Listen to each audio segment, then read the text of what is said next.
What is it that makes well-adjusted people with a sense of humor lose their sense of humor? And what makes well-adjusted people do stupid things?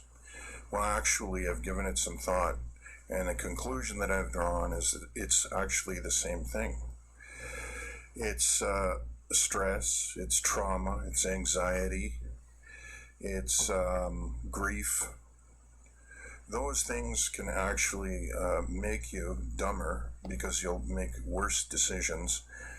And if you have trauma or grief or anxiety around certain things, and it's still very present in your life, you're not going to find things relating to that very funny.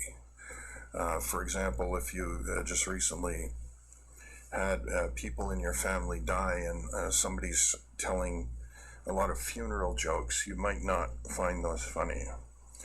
So I hope you enjoyed this little thought.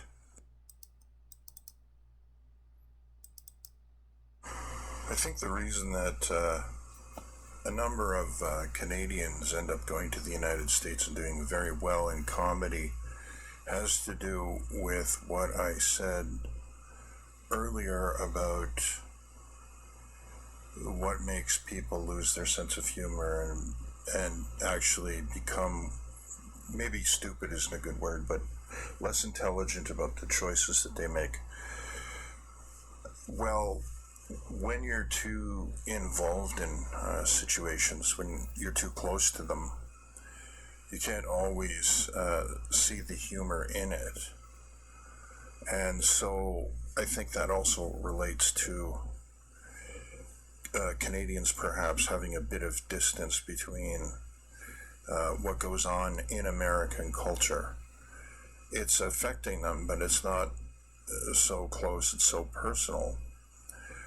It's almost like a number of Canadians grow up being part of American culture, but they're detached from it. And so I think that helps them with their comedic sense.